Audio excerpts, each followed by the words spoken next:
ഈ പ്രപഞ്ചത്തിൻ്റെ കേന്ദ്രബിന്ദു, താളം, അത് തൗഹീദാണ്.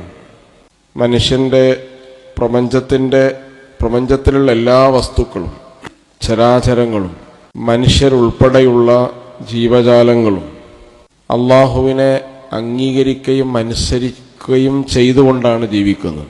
ശംസു തജ്രീ ലി മുസ്തഖറിൻ ലഹാ ദാലിക തഖ്ദീറുൽ അസീസിൽ അലീം.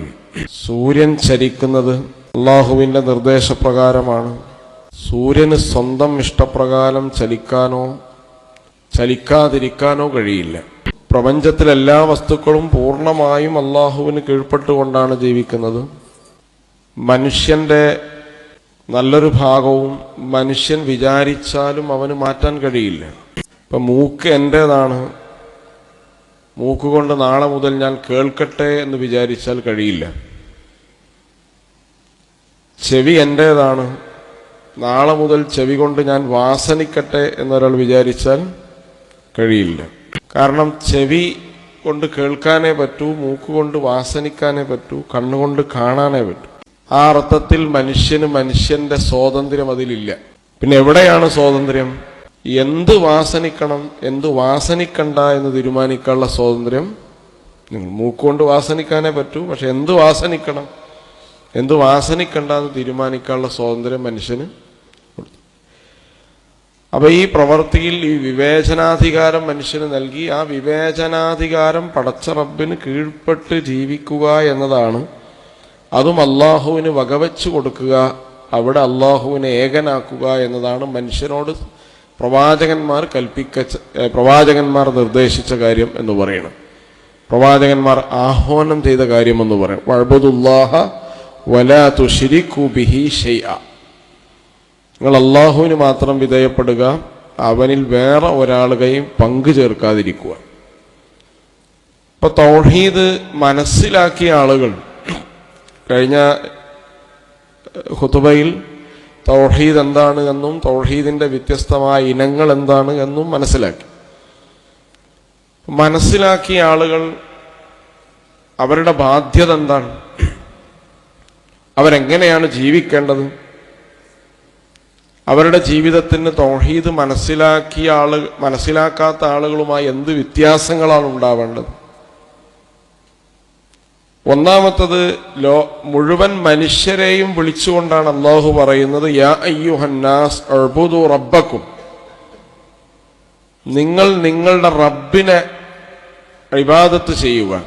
റബ്ബ് എന്ന് പറഞ്ഞാൽ റുബൂബിയത്ത് നമ്മൾ മനസ്സിലുണ്ടാവണം. പ്രപഞ്ചം സൃഷ്ടിച്ച് പരിപാലിച്ച അല്ലാഹുല്ലദീ ഖലഖക്കും സുമ്മ റസഖക്കും സുമ്മ യുമീതുക്കും സുമ്മ യുഹ്യീക്കും. ഈ കാര്യങ്ങളൊക്കെ അള്ളാഹു നിങ്ങളെ സൃഷ്ടിച്ചിട്ട് വെറുതെ വിടുകയല്ല ചെയ്തത്. സുമ്മ റസഖക്കും, നിങ്ങൾക്ക് ആവശ്യമായ ആവാസ വ്യവസ്ഥകൾ സൃഷ്ടിച്ചു. കേരളക്കാരന് ജീവിക്കാൻ കേരളക്കാരൻ്റെതായ ഒരു സംവിധാനം ഉണ്ടാക്കി. ആഫ്രിക്കക്കാരൻ്റെതായ സംവിധാനം ഉണ്ടാക്കി. യൂറോപ്യൻ്റെതായ സംവിധാനം ഉണ്ടാക്കി. നിങ്ങളെ ജീവിപ്പിക്കുന്നു, നിങ്ങളെ മരിപ്പിക്കുന്നു. നിങ്ങളുടെ മരണത്തിലോ നിങ്ങളുടെ ജീവിതത്തിലോ നിങ്ങൾക്കൊരു തരിമ്പും അവകാശമില്ല. അതാണ് വമാ തദ്രി നഫ്സുൻ മാദാ തക്സിബു ഗദാ. ഒരു ആത്മാവിനും അറിയില്ല നാളെ എന്താണ് അവൻ സമ്പാദിക്കുന്നത് എന്ന്. എവിടെ വെച്ചാണ്, ബി ഐ അർളിൻ തമൂത്ത്, എവിടെ വെച്ചാണ് നിങ്ങൾ മരിക്കുക, നിങ്ങളെ ഗർഭപാത്രത്തിൽ എന്താണ്, മഴ എങ്ങനെയാണ്, ഇങ്ങനെ തുടങ്ങിയ ചില കാര്യങ്ങൾ അള്ളാഹുവിന്റെ മഫാത്തിഹുൽ ഗൈബ് എന്ന് പറഞ്ഞ ഖുർആൻ പരിചയപ്പെടുത്തുന്നുണ്ട്. ഇതിലൊന്നും നിങ്ങൾക്ക് യാതൊരു സ്വാധീനമില്ല, യാതൊരു അവകാശമില്ല. ആരെ മകനായി ജനിക്കണം, എവിടെ ജനിക്കണം എന്ന് തീരുമാനിക്കാൻ നിങ്ങൾക്ക് അധികാരമില്ല. അതേപോലെ തന്നെ എവിടെ മരിക്കണം, എങ്ങനെ മരിക്കണം എന്ന് തീരുമാനിക്കാനുള്ള അധികാരം. അപ്പൊ ഇത് അള്ളാഹുവാണ് ചെയ്യുന്നത്. ഈ അള്ളാഹു സുബ്ഹാനഹു വ തആല ഇങ്ങനെ ചെയ്യുന്ന അള്ളാഹുവിനെ നിങ്ങൾ ഉഅ്ബുദു റബ്ബക്കും, നിങ്ങൾ ഇബാദത്ത് ചെയ്യാം. നമ്മൾ വിചാരിക്കണം മൈ ബോഡി മൈ ചോയ്സ് എന്നൊക്കെ നമ്മൾ പറയും. പക്ഷെ നിങ്ങളെ ബോഡിയിൽ നിങ്ങൾക്ക് യാതൊരു സ്വാധീനവും ഇല്ല. അങ്ങനെ എൻ്റെ ശരീരത്തിൽ അധികാരം എനിക്കായിരുന്നെങ്കിൽ എനിക്കൊരു അസുഖവും വരുമായിരുന്നില്ല. മനുഷ്യർക്ക് മനുഷ്യരുടെ ശരീരത്തിൽ അധികാരമുണ്ടായിരുന്നെങ്കിൽ ഖബർസ്ഥാൻ ആവശ്യമുണ്ടാകുമായിരുന്നില്ല, ഹോസ്പിറ്റലുകളുടെ ആവശ്യം ഉണ്ടായിരുന്നില്ല, നിപയും കൊറോണ വൈറസും ഉണ്ടാകുമായിരുന്നില്ല. ചെറിയൊരു വൈറസിനെ പേടിച്ചിട്ട് ലോകത്തെ വലിയ വലിയ രാജാക്കന്മാരും ഭരണാധികാരികളൊക്കെ മാസങ്ങൾ വാതിലടച്ച് വീട്ടിലിരുന്നില്ലേ? സോപ്പിട്ട് കഴുകിയാ പോകും. അത്ര ചെറിയൊരു വൈറസിനെ പേടിച്ചിട്ട് ലോകം മുഴുവൻ അടച്ചിരുന്നു. അപ്പൊ നിങ്ങൾക്ക് നിങ്ങളുടെ ബോഡിയിൽ അധികാരമുണ്ടായിരുന്നെങ്കിൽ ഈ പറഞ്ഞൊരു ലോക്ക്ഡൌണോ കൊറോണ വൈറസോ കോവിഡോ നിപയോ ഒന്നും ഉണ്ടാകുമായിരുന്നു. അപ്പൊ അതില്ല, ഉണ്ട് എന്ന് പറയാൻ കേൾക്കാൻ നല്ല ആകർഷണീയമായൊരു മുദ്രാവാക്യമാണ്. യഥാർത്ഥത്തിൽ ആ അധികാരം മനുഷ്യനില്ല. അപ്പൊ മനുഷ്യന്റേത് എന്ന് പറയുന്ന കാര്യത്തിൽ, നമ്മുടേത് എന്ന് നമ്മൾ പറയുന്ന കാര്യത്തിൽ പോലും നമുക്ക് അവകാശമോ സ്വാതന്ത്ര്യമോ നിശ്ചയിച്ചിട്ടില്ല. അങ്ങനെ നിശ്ചയിക്കാതെ എന്നാൽ നമുക്ക് പ്രയാസങ്ങളും ബുദ്ധിമുട്ടുകളും ഇല്ലാതെ നടത്തിക്കൊണ്ടുപോകുന്ന ഒരാളുണ്ട്. അതാണ് വഅ്ബുദൂ റബ്ബക്കും. മരുഭൂമിയിൽ ജീവിക്കുന്ന ഒട്ടകത്തിനും വനാന്തരങ്ങൾ ജീവിക്കുന്ന വന്യമൃഗത്തിനും കടലിന്റെ ആഴത്തിൽ ജീവിക്കുന്ന മത്സ്യങ്ങൾക്കും സുമ്മ റസഖക്കും അള്ളാഹു സൃഷ്ടിച്ചൊരു ആവാസ വ്യവസ്ഥ ഉണ്ട്. അതൊക്കെ വ്യത്യാസമുണ്ട്. ഞാൻ അതിന്റെ വിശദാംശങ്ങളിലേക്ക് പോകുന്നില്ല. അതൊക്കെ കടലിനെ മാത്രം പഠിച്ചാൽ മതി. അങ്ങനെ പഠിച്ച മഹാന്മാരായ ആളുകളൊക്കെ ഇസ്ലാം സ്വീകരിച്ചിട്ടുണ്ട്. അപ്പൊ ഇങ്ങനെ തുടങ്ങിയ ഈ പ്രപഞ്ചത്തിന്റെ പരിപാലനം ആരാണോ നിർവഹിക്കുന്നത് അവനെ നിങ്ങൾ വഅ്ബുദുല്ലാ, അവൻ ആരാധിക്കണം, അവൻ ഇബാദത്ത് ചെയ്യണം. വലാ തുശ്രികൂ ബിഹി ഷൈഅ. ഇതൊരു ഗൗരവമുള്ള കൽപ്പനയാണ്. അതിലാരെങ്കിലും വ്യതിചലിച്ചാൽ അതിനെക്കുറിച്ചാണ് ഇന്ന ശിർക ലളുൽമുൻ അളീം. അത് അല്ലാഹു ഒരിക്കലും പൊറുക്കില്ല. ശിർക്ക് ചെയ്യുന്ന ഒരാൾ, അല്ലാഹു അല്ലാത്ത ഒരാൾക്ക് അല്ലാഹുവിന്റെ ഏതെങ്കിലും ഒരു പദവി വകവെച്ചു കൊടുക്കുന്ന ഒരാൾ, അയാളുടെ ഒരു ആരാധനയും അല്ലാഹു സ്വീകരിക്കില്ല. അത് സ്വീകരിക്കില്ല. അപ്പൊ നമ്മൾ ചോദിക്കും, മുസ്ലിങ്ങളുടെ കൂട്ടത്തിൽ അങ്ങനെ റസൂൽ സല്ലല്ലാഹു അലൈഹി വസല്ലം പറയാൻ എന്താണ്? വിശുദ്ധ ഖുർആൻ തന്നെ ഇന്നഹു മൻ യുശ്രികു ബില്ലാഹി ഫഖദ് ഹറമല്ലാഹു അലൈഹിൽ ജന്ന വമഅവാഹുൻ നാർ. അല്ലാഹുവിൽ ശിർക്ക് ചെയ്യുന്ന ഒരാൾക്ക് സ്വർഗം നിഷിദ്ധവും നരകം അവന്റെ അഭയകേന്ദ്രവുമാണ്. നബി തിരുമേനി സല്ലല്ലാഹു അലൈഹി വസല്ലം പറയാൻ ലാ തഖൂമുസ് സഅ ഹത്താ തൽഹഖു ഖബായിലു മിൻ ഉമ്മത്തി. എന്റെ സമുദായത്തിൽ ഒരു വിഭാഗം ആളുകൾ ചേരുന്നതുവരെ അന്ത്യനാൾ അടുക്കുകയില്ല. ബിൽ മുശ്രിക്കീന, മുശ്രിക്കുകളോട്. ഹത്താ യഅ്ബുദുൽ ഔസാൻ, എത്രത്തോളം ചോദിച്ചാൽ അവർ വിഗ്രഹങ്ങൾ ആരാധിക്കാൻ തുടങ്ങും. വിഗ്രഹങ്ങൾ ആരാധിക്കാൻ തുടങ്ങുന്നു. അങ്ങനെ ചെയ്യുന്നതുവരെ അന്ത്യനാൾ അടുക്കുകയില്ല എന്നാണ്. അപ്പോ ശിർക്കിന്റെ എല്ലാ വകഭേദങ്ങളും ഉമ്മത്തിലുണ്ടാവും. ഉമ്മത്തിന്റെ പുറത്തുള്ള കാര്യങ്ങളല്ല പറയും. അപ്പൊ ഈ ഉമ്മത്ത് അതിൽ ഉണ്ടാവുക എന്ന് പറയുന്നതിന് ഗൗരവത്തോടെ ജാഗ്രതയോടുകൂടി സമീപിക്കൽ വിശ്വാസികൾക്ക് ബാധ്യതയുണ്ട്. ഒന്നാമത്തെ ബാധ്യത, തൗഹീദ് മനസ്സിലാക്കിയ ആളുകൾ ശിർക്കിലേക്ക് പോവാതിരിക്കാനുള്ള ജാഗ്രത ഉണ്ടാവുക. ഏത് സമയത്തും ഉണ്ടാവും. ഇപ്പൊ അമ്പലത്തിലോ ചർച്ചിലോ അല്ലെങ്കിൽ വേറെ എന്തെങ്കിലും സംവിധാനങ്ങളിലോ ഒന്നും പോയി വേറെ ആരെയും പൂജിക്കണ്ട.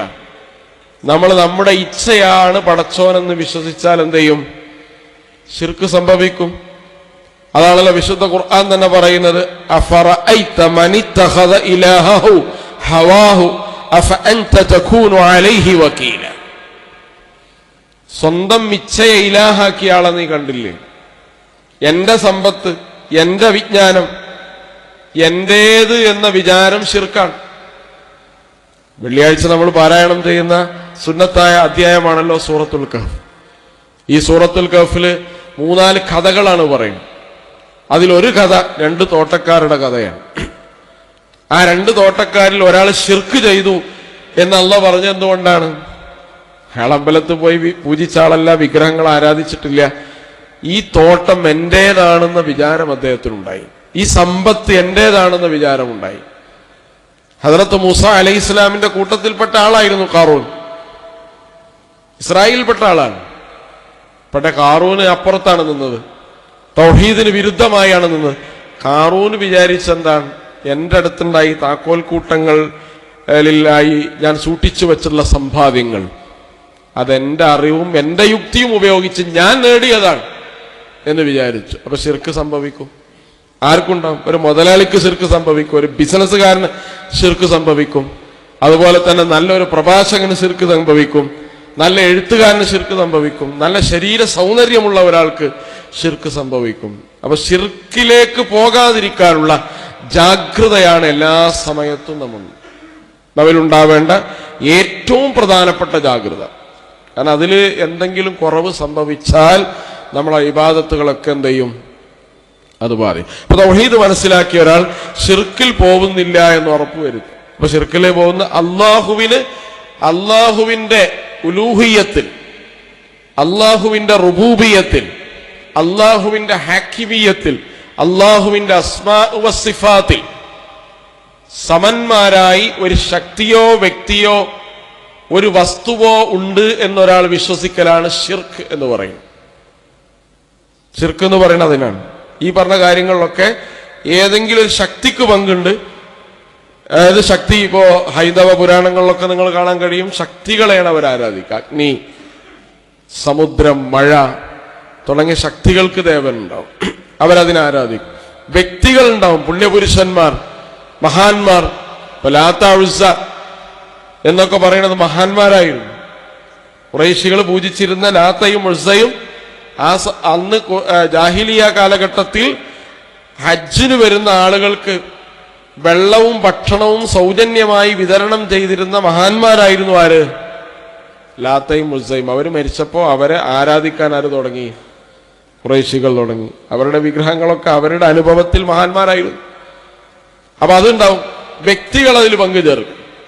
അതുപോലെ തന്നെ വസ്തുക്കൾ, വിഗ്രഹങ്ങളെ പോലുള്ള വസ്തുക്കളെ അതിൽ പങ്കുചേർക്കും.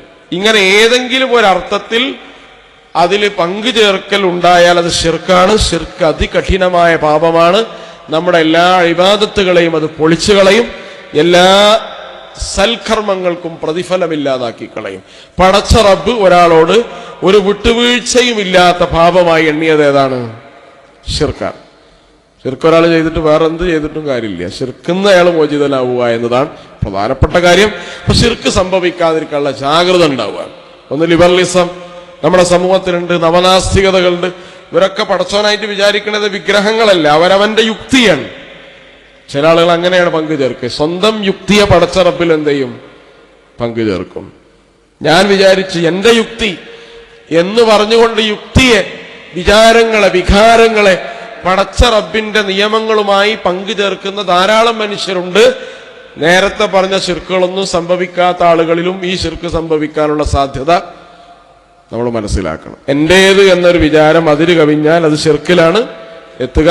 എല്ലാ വെള്ളിയാഴ്ചയും പടച്ച റബ്ബ് പാരായണം ചെയ്യാൻ നിർദ്ദേശിച്ച, അല്ലാഹുവിന്റെ റസൂൽ സല്ലല്ലാഹു അലൈഹി വസല്ലം പാരായണം ചെയ്യാൻ നിർദ്ദേശിച്ച ഈ സൂറത്തിൽ ഈ ശിർക്കിനെ കുറിച്ച് വളരെ വിശദമായി പറയുന്നത് നമുക്ക് കാണാൻ കഴിയും. രണ്ടാമത്തെ കാര്യം, അള്ളാഹുവിന് സമ്പൂർണമായി കീഴ്പ്പെടുക എന്നതാണ്. ശിർക്കൊന്നും എൻ്റെ അടുത്ത് സംഭവിക്കണില്ല, പക്ഷേ അള്ളാഹുവിന് കീഴ്പ്പെടുന്നതിൽ ഞാൻ വീഴ്ചകൾ സമ്പൂർണമായി കീഴ്പ്പെടുക. ആ സമ്പൂർണമായി കീഴ്പ്പെട്ട ജീവിതമാണ് പ്രവാചകന്മാരുടെ ജീവിതം. മഹാനായ ഇബ്രാഹിം അലൈഹിസ്സലാം അള്ളാഹുവിന് സമ്പൂർണമായി വിധേയപ്പെട്ടു. ന്യായങ്ങളൊക്കെ ഉണ്ടായിരിക്കുന്ന പല കാര്യങ്ങളിലും ഒരു ന്യായങ്ങളെയും ആശ്രയിക്കാതെ അള്ളാഹുവിന്റെ കൽപ്പനയാണ് എന്ന് കരുതി സമ്പൂർണമായി വിധേയപ്പെട്ടതാണ്. മകനെ അറുക്കാൻ കൊണ്ടുപോയ കാര്യങ്ങൾ, മകനെ ബലിയറുക്കാൻ വേണ്ടി ഇബ്രാഹിം അലൈഹിസ്സലാം കൊണ്ടുപോകുന്നുണ്ട്. അഗ്നികുണ്ടാരത്തിലേക്ക് ഇബ്രാഹിം അലൈഹിസ്സലാമിനെ വലിച്ചെറിയുന്നുണ്ട്. ഈ സമയങ്ങളിലൊക്കെ സമ്പൂർണ്ണ വിധേയത്വം അള്ളാഹുവിനാവുക എന്നതാണ്. പടച്ച റബ്ബ് ഒരാളെ സഹായിക്കാമെന്ന് പറയുന്നത് മുസ്ലിങ്ങളെ ഞാൻ സഹായിക്കാമെന്ന് ഖുർആനിൽ എവിടെയില്ല. പ്രത്യേകം മനസ്സിലാക്കേണ്ട കാര്യമാണ്. മുസ്ലിങ്ങളെ ഞാൻ സഹായിക്കും അല്ല എവിടെയും പറഞ്ഞിട്ടില്ല. അള്ളാഹ് സഹായിക്കും എന്ന് പറഞ്ഞത് ആരെ മാത്രമാണ്? മുഅ്മിനുകളെ മാത്രമാണ്, വിശ്വാസികളെ മാത്രമാണ്, വിശ്വാസികളെ മാത്രമാണ്. അതുകൊണ്ടാണ് അൻതുമുൽ അലൗന ഇൻ കുൻതും മുഅ്മിനീൻ, ഇൻ കുൻതും മുസ്ലിമീൻ എന്നില്ല. ഇല്ല, മുസ്ലിങ്ങളെ സഹായിക്കേണ്ട ബാധ്യത അള്ളാഹുവിനില്ല. മുഅ്മിനീങ്ങളെ അള്ളാഹ് സഹായിക്കും. മുഅ്മിനീങ്ങളുടെ രണ്ടാമത്തെ ഏറ്റവും പ്രധാനപ്പെട്ട ജാഗ്രത അവര് സമ്പൂർണമായി അള്ളാഹുവിന് വിധേയപ്പെടുക എന്നതാണ്. സമ്പൂർണമായി വിധേയപ്പെടുക എന്ന് പറഞ്ഞാൽ നമുക്കറിയാം, മുഴുവൻ മേഖലകളും അള്ളാഹുവിന് കീഴ്പ്പെടുക. അതിൽ കള്ളികളും കോളങ്ങളും ഇല്ല. കുറച്ച് അള്ളാഹ്ക്ക്, കുറച്ച് ബാക്കിയുള്ളവർക്ക് എന്ന് പറയുന്ന രീതി സമീപനമില്ല. സമ്പൂർണമായും അള്ളാഹുവിന് കീഴ്. രാഷ്ട്രീയക്കാരനാണെങ്കിൽ, സാമൂഹ്യ പ്രവർത്തകനാണെങ്കിൽ, സാമ്പത്തിക പ്രവർത്തകനാണെങ്കിൽ, ഏത് മേഖലയിലും നിങ്ങൾ പ്രവർത്തിക്കുന്ന ആളാണെങ്കിലും സമ്പൂർണമായും അള്ളാഹുവിന് വിധേയപ്പെടലാണ് തൗഹീദ് എന്ന് പറയാം. തൗഹീദ് പറയാ. അപ്പൊ അതുകൾ എന്ത് ചെയ്യും? പലിശ ഇസ്ലാമിലെ ഹറാമാണ്, നിഷിദ്ധമാണ്. പലിശയുടെ ഏറ്റവും ചെറിയ അംശം സ്വന്തം മാതാവിനെ വ്യഭിചരിക്കുന്നതിന് തുല്യമാണെന്ന് റസൂലുള്ളാഹി സ്വല്ലല്ലാഹു. അത്ര വലിയ പാപമാണ്. അള്ളാഹ് റസൂൽ യുദ്ധം പ്രഖ്യാപിച്ച പാപം. കാരണം ഒരു ഇസ്ലാം ഇഷ്ടപ്പെടുന്ന ഒരു സാമ്പത്തിക വ്യവസ്ഥ അല്ല പലിശാധിഷ്ഠിതം. ഇസ്ലാമിന്റെ സാമ്പത്തിക വ്യവസ്ഥ സക്കാത്താണ്. അതായത് വാങ്ങുന്നവനും കൊടുക്കുന്നവനും വളർച്ച ഉണ്ടാവുക എന്നുള്ളതാണ് ഇസ്ലാമിന്റെ കാഴ്ചപ്പാട്. മറ്റൊരു ഒരാൾക്ക് മാത്രമേ വളർച്ച ഉണ്ടാവുള്ളൂ, പലിശ ഒരാൾക്ക് മാത്രമേ വളർച്ച ഉണ്ടാവുള്ളൂ. അത് പാടില്ല. അതുകൊണ്ടാണ് പലിശ അതികഠിനമായി ഇസ്ലാം എന്ത് ചെയ്ത് വെറുത്തതും യുദ്ധം പ്രഖ്യാപിച്ചതും. ഈ പലിശ, ചില ആളുകൾ പലിശനോട് വളരെ സൂക്ഷ്മത പാലിക്കും. അതേസമയം രാഷ്ട്രീയ നിലപാട് എവിടെയെങ്കിലൊക്കെ പലിശയുമായി ബന്ധപ്പെട്ട അത് രാഷ്ട്രീയത്തിലല്ലേ എന്ന് പറയും. ഇത് പാടില്ല, ഇത് പാടില്ല. നിങ്ങൾക്ക് അല്ലാഹു സുബ്ഹാനഹു വ തആല എന്തൊക്കെ ഹറാമാക്കിയോ അത് എല്ലാ മേഖലയിലും ഹറാമാണ്. ഹലാലാക്കിയ കാര്യങ്ങൾ എല്ലാ മേഖലയിലും എന്താണ്? ഹലാലാണ്. ചില ആൾക്കാർ പള്ളിയിലൊക്കെ നല്ല മുത്തക്കിയായിട്ട് നിൽക്കും. മുത്തക്കി എന്ന് പറയാൻ പറ്റില്ല ശരിക്കും. യഥാർത്ഥത്തിൽ മുത്തക്കി എന്ന് പറഞ്ഞാൽ ജീവിതത്തിൽ മുഴുവൻ ഒരാൾ അള്ളാഹുവിന് വിധേയപ്പെടുമ്പോഴേ അയാൾ എന്ത് ചെയ്യുള്ളൂ? അപ്പൊ രാഷ്ട്രീയ കാര്യങ്ങളോ മറ്റു കാര്യങ്ങളിലൊക്കെ ആകുമ്പോൾ അയാളുടെ ധാർമ്മികതയും സദാചാരവും ലൂസാവും. എന്നിട്ട് അയാൾ പറയാം അത് രാഷ്ട്രീയത്തിലല്ലേ എന്ന്. ആ പരിപാടിയില്ല. ഞാൻ മനസ്സിലാവുന്ന ഒരു ഉദാഹരണം പറഞ്ഞു. അപ്പൊ അള്ളാഹുവിന് സമ്പൂർണമായും വിധേയപ്പെടുക, കീഴ്പ്പെടുക എന്നത്. അതുകൊണ്ട് അള്ളാഹു വിശ്വാസികളെ വിളിച്ചിട്ടാണ് യാ അയ്യുഹല്ലദീന ആമനു ആമിനു ബില്ലാഹി വറസൂലി. വിശ്വാസികളെ നിങ്ങൾ അള്ളാഹുവിലും റസൂലിലും വിശ്വസിക്കൂ എന്നാണ്. ഉദ്ഖുലു ഫിസ്സിൽമി കാഫ. വിശ്വാസികളെ വിളിച്ചിട്ടാണ് പറയുന്നത്, നാട്ടുകാരെ വിളിച്ചിട്ടല്ല. സമ്പൂർണമായും നിങ്ങൾ ഇസ്ലാമിൽ പ്രവേശിക്കൂ, സമ്പൂർണമായും ഇസ്ലാമിൽ അപ്പൊ വിശ്വാസികൾ സമ്പൂർണമായും പ്രവേശിക്കാത്ത ആളുകൾ ഉണ്ടാവുമല്ലോ, അതുകൊണ്ടാണത് പറയുന്നത്. അപ്പൊ സമ്പൂർണമായും അള്ളാഹുവിന് വിധേയപ്പെടുക. ജീവിതത്തിൽ ഏതെങ്കിലും ഒരു ഭാഗം ഒരു രാഷ്ട്രീയക്കാരനോ ഒരു ആത്മീയ നേതാവിനോ അല്ലെങ്കിൽ ഏതെങ്കിലും ഒരു കമ്പനി മേധാവിക്കോ സമർപ്പിക്കാതിരിക്കുക. ഏത് മേഖലയിലും പടച്ച റബ്ബിന് കീഴ്പ്പെടുക എന്നതാണ് തൗഹീദിന്റെ അടിസ്ഥാനം. തൗഹീദ് മനസ്സിലായ ആളുകളുടെ ജീവിതത്തിൽ ഉണ്ടാവേണ്ട കാഴ്ചപ്പാട് എന്താണ്? അതുകൊണ്ടാണ് അങ്ങനെ ചെയ്യുന്ന ആളെ കുറിച്ചാണ് വിശുദ്ധ ഖുർആൻ പറയുന്നത്, റളിയല്ലാഹു അൻഹും വറളൂ അൻ ദാലിക ലിമൻ ഖശിയ റബ്ബ. അവരല്ലാഹുവിനെയും അല്ലാഹു അവരെയും തൃപ്തിപ്പെടാം. ഈ അവസ്ഥയാണ് വിശ്വാസികൾക്ക് ഉണ്ടാവേണ്ടത്. അങ്ങനെ ഉണ്ടാവണമെങ്കിൽ സകലത്തിനേക്കാളും പ്രിയങ്കരം അള്ളയും റസൂലും ആവുക. സുഹൈബ് റൂമി ഹിജറ പോകുന്ന സമയത്ത് അബൂജഹലും കൂട്ടരും വന്നിട്ട് തടഞ്ഞു വെക്കുകയാണ്. തടഞ്ഞു വെച്ചിട്ട് സമ്പത്ത് നീ മദീനയിൽ കൊണ്ടുപോകാൻ പറ്റൂല, നീ മക്കയിലുള്ള ആളല്ല, ഇവിടെ വന്ന ആളാണ്, ഇവിടെ നിന്ന് സമ്പാദിച്ച് അതുകൊണ്ട് അത് മദീനയിലേക്ക് കൊണ്ടുപോകാൻ ഞങ്ങൾ അനുവദിക്കൂല, നിനക്ക് വേണമെങ്കിൽ പോകാം. സുഹൈബ് റൂമി ബില്ലാളി വീരനാണ്, യുദ്ധത്തിൽ അതിനിപുണനായ സഹാബിയാണ്. അമ്പും വില്ലും അദ്ദേഹം ഇങ്ങനെ എടുത്തിട്ട് ആളുകളൊക്കെ അമ്പെയ്ത് വീഴ്ത്താൻ ശക്തി അദ്ദേഹത്തിനുണ്ട്, എതിർത്തവരെ തട്ടിമാറ്റാണ്ട്. പക്ഷെ അദ്ദേഹം എന്ത് ചെയ്തു? തന്റെ ഒട്ടകപ്പുറത്തുള്ള മുഴുവൻ ഭാണ്ഡക്കെട്ടുകളും കഅബയുടെ ചാരത്ത് കൊണ്ടുപോയി വെച്ചിട്ട് പറയാൻ, ഈ ചോര നീരാക്കി ഞാൻ ഇത്രയും കാലം അധ്വാനിച്ച ഈ സമ്പത്തിനേക്കാൾ എനിക്ക് പ്രിയപ്പെട്ടത് അള്ളയാണ് വറസൂലുഹു, അവന്റെ ദൂതനാണ്. അപ്പോഴാണ് റളിയല്ലാഹു അൻഹും വറളൂ അൻ ദാലിക ലിമൻ ഖശിയ റബ്ബ. ദാലിക ലിമൻ ഖശിയ, സകലത്തിനേക്കാളും പ്രിയങ്കരം അല്ലാഹു ആവുക എന്ന് പറയുന്നത്. അല്ലാഹു ആവുക എന്ന് പറഞ്ഞാൽ അള്ളാഹുവിന്റെ നിയമങ്ങൾ, വിധിവിലക്കുകൾ ജീവിതത്തിൽ വളരെ സൂക്ഷ്മതയോടുകൂടി. അതാണ് വല്ലാഹി ലൗ സരിഖത് ഫാത്തിമത്തു ബിൻതു മുഹമ്മദ് ലഖതഅതു യദഹാ. എന്റെ മകൾ ഫാത്തിമയാണ് കെട്ടതെങ്കിലും ശരി, അവളുടെ കൈ ഞാൻ എന്ത് ചെയ്യും? എനിക്ക് ഫാത്തിമ ഏറ്റവും പ്രിയങ്കരിയാണ്, സംശയമില്ല. ഫാത്തിമത്തു കബ്ദി, ഫാത്തിമന്റെ കരളിന്റെ കഷ്ണമാണ്. ഏത് യാത്ര കഴിഞ്ഞാലും നബി തിരുമേനി വന്ന് വിശ്രമിക്കുന്ന കട്ടിൽ ഫാത്തിമ റളിയല്ലാഹു അൻഹ കിടക്കുന്ന കട്ടിലാണ്. ആ ചൂടിക്കട്ടിൽ ഇങ്ങനെ കിടക്കും. ഏത് പണിയുടെ തിരക്കിലാണെങ്കിലും ഫാത്തിമ റളിയല്ലാഹു അൻഹ വന്നിട്ട് നബി സല്ലല്ലാഹു അലൈഹി വസല്ലമയുടെ വയറ്റത്ത് തലവെച്ച് കിടക്കും. നബി പോയിട്ടേ മകൾ പിന്നെ പണിക്ക് പോവുള്ളൂ. നല്ലൊരു ഭക്ഷണം നബീന്റെ മുന്നിൽ വന്നാൽ നബി രണ്ടാക്കി മാറ്റും. ഒന്ന് ഫാത്തിമക്കുള്ളതാണ്, കൊണ്ടുപോയി കൊടുക്കൂ എന്ന് പറയും. അത്രയും സ്നേഹമുള്ള ആളാ. പക്ഷേ അള്ളാഹുവിന്റെ ഒരു വിധിവിലക്കിൽ, അള്ളാഹുവിന്റെ ഒരു വിധിയിൽ, ഒരു ശരീഅത്ത് നിയമത്തിൽ എനിക്ക് സമ്പൂർണ്ണ വിധേയത്വം ആരോടേ ഉള്ളൂ? അള്ളാഹിനോടുള്ളൂ, മകളോടില്ല. മകളോട് സ്നേഹമുണ്ട് എന്നുള്ളതൊക്കെ ശരിയാണ്, മകനോട് സ്നേഹമുണ്ട് എന്നുള്ളത് ശരിയാണ്. ഇപ്പൊ ശരീഅത്തിൽ നോടാണ് അതിനേക്കാൾ കൂടുതൽ സ്നേഹം, അള്ളാഹുവിനോടാണ് അതിനേക്കാൾ കൂടുതൽ സ്നേഹം. ഈ പ്രഖ്യാപനമാണ് മുവഹ്ഹിദിൽ ഉണ്ടാവുക.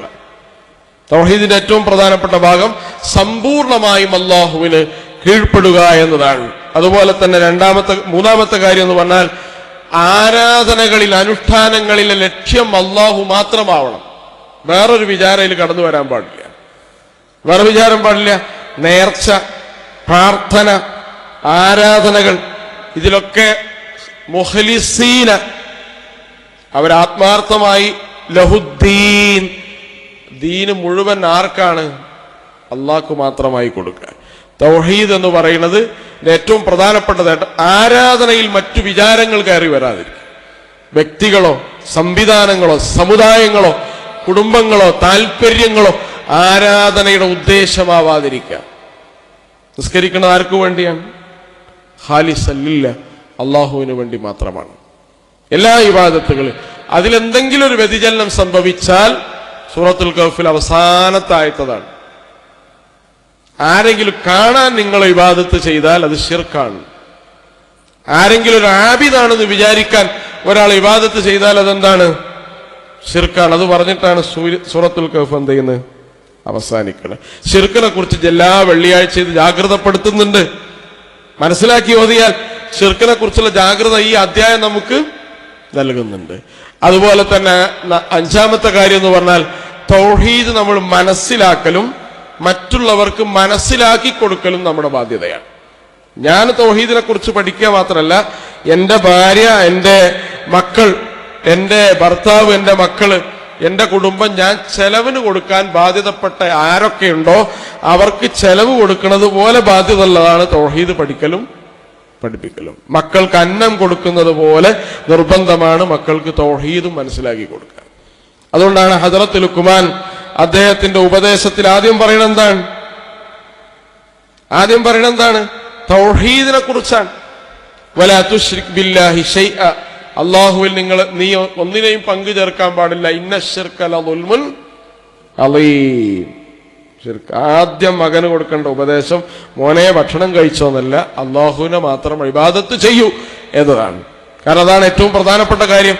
അതുകൊണ്ട് തൗഹീദ് പഠിക്കലും പഠിപ്പിക്കലും ഒരാൾക്ക് ബാധ്യതയുണ്ട്. സ്വന്തം മനസ്സിലാക്കിയാൽ പോരാ, താൻ അന്നം കൊടുക്കാൻ ബാധ്യതപ്പെട്ട ആരൊക്കെ ഉണ്ടോ അവർക്ക് തൗഹീദ് പറഞ്ഞു കൊടുക്കൽ ബാധ്യത. അതില്ലെങ്കിൽ പടച്ചറബ് എന്ത് ചെയ്യും? ചോദിക്കും. അവസാനമായി തൗഹീദ് മനസ്സിലാക്കി ജീവിക്കുമ്പോൾ സ്ഖലിതങ്ങളൊക്കെ സംഭവിക്കും, വീഴ്ചകൾ സംഭവിക്കും. ആ സമയത്ത് പടച്ച റബ്ബിനോട് മാത്രം ഇസ്തിഗ്ഫാർ തേടുക. തൗഹീദിൽ അടിയുറച്ചു നിൽക്കുന്ന ആളുകളുടെ ലക്ഷണമാണ് ഇസ്തിഗ്ഫാർ അധികരിപ്പിക്കുക എന്നത്. എല്ലാ പ്രവാചകന്മാരും ഇസ്തിഗ്ഫാർ അധികരിപ്പിച്ചവരാണ്. നബി തിരുമേനി സല്ലല്ലാഹു അലൈഹി വസല്ലം പറയാൻ, ഒരു ദിവസം ഞാൻ 100 തവണ അള്ളാഹുവിനോട് പൊറുക്കലിനെ തേടും. ആര്? അഫഇം മിത്ത ഫഹുമുൽ ഖാലിദൂൻ. ഭൂമിയിൽ ഒരാളെ പടച്ച റബ്ബ് ശാശ്വതനാക്കണമെന്ന് തീരുമാനിച്ചിരുന്നെങ്കിൽ അത് മുഹമ്മദ് മുസ്തഫ സല്ലല്ലാഹു അലൈഹി വസല്ലം. അത്ര ഹബീബാണ്, പ്രിയപ്പെട്ടവനാണ് റസൂൽ. റസൂൽ എങ്ങളും മരിക്കാനുള്ളതാണെങ്കിൽ പിന്നെ ഭൂമിയിൽ ഞാൻ ആരെയാണ് വെക്കുക എന്ന് ചോദിക്കുന്നുണ്ട് അള്ളാഹു. അതാ സ്നേഹത്തിന്റെ ഒരു ചോദ്യമാണ്, പ്രകടനാണ്. അങ്ങനെയുള്ള റസൂൽ സല്ലല്ലാഹു അലൈഹി വസല്ലം ഒരു ദിവസം 100 തവണ അള്ളാഹുവിനോട് പൊറുക്കലിനെ തേടണമെങ്കിൽ ആ പാപങ്ങൾ സംഭവിച്ചിട്ടല്ല, ജാഗ്രതയാണ്. ഈ ജാഗ്രത നമുക്കുണ്ടാവണം. ആകെ ഒരു 2 സെക്കൻഡ് അല്ല 2 മിനിറ്റ് വേണ്ട, 100 തവണ ഒരാൾക്ക് അസ്തഗ്ഫിറുല്ലാഹ് എന്ന് പറയാം. റസൂൽ സല്ലല്ലാഹു അലൈഹി വസല്ലം ഇത് തൗഹീദിൽ ഒരാൾ അടിയുറപ്പിച്ചു നിർത്തുന്ന ഏറ്റവും പ്രധാനപ്പെട്ട ലക്ഷണമാണ് അള്ളാഹുവിനോട് അയാൾ പാപമോചനം തേടുക എന്നും. ഈ ജാഗ്രത തൗഹീദ് മനസ്സിലാക്കിയ ആളുകൾക്ക് ഉണ്ടാവണം. പടച്ച റബ്ബ് അതിന് നമുക്ക് എല്ലാവർക്കും തൗഫീഖ് പ്രദാനം ചെയ്യുമാറാവട്ടെ.